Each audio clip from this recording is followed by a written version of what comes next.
আমি নিট পরীক্ষা প্রসঙ্গে কিছু কথা বলতে চাইছি আমার ইউটিউব চ্যানেলে।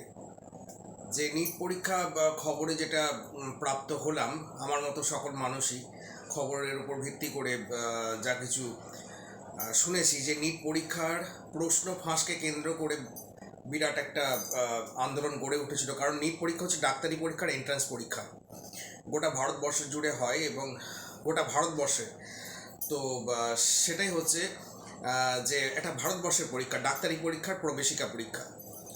এবং সেটা প্রথমে ক্যান্সেল হয়ে গেল, পরীক্ষার প্রশ্ন ফাঁস হয়েছিল বলে, এবং পরবর্তীতে শুনলাম যে আবার পরীক্ষাও হয়েছে এবং পাশও করেছে এবং 20 লক্ষ ছাত্রছাত্রী অংশগ্রহণ করেছিল এই পরীক্ষায়। এবং আবার পরে শুনছি যে রেজাল্ট নিয়েও কিছু গড়মিল রয়েছে। তো সেটি বলছি না, আরশোলা জনতা পার্টি একটি সোশ্যাল মিডিয়ার রাস্তায় নেমে, পথে নেমে আন্দোলন করে গড়ে ওঠা পলিটিক্যাল টিম নয়।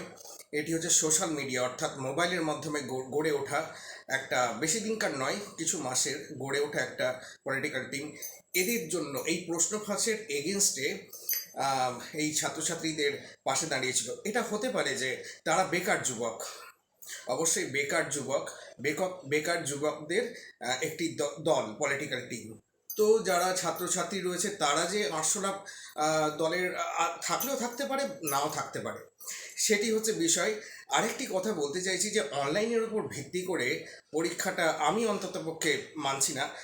এটা যদি ম্যানুয়ালি হয় তো ভালো হয়, আরও স্বচ্ছ হবে। কারণ সাইবার যে বিষয়টা, অনলাইনের মাধ্যমে যদি সব কিছু আমরা কন্ট্রোল করি, তো সুতরাং অনলাইনের মাধ্যমে যদি আমরা নির্ভরশীল হয়ে পড়ি, পরবর্তীতে কিন্তু অসুবিধা হতে পারে।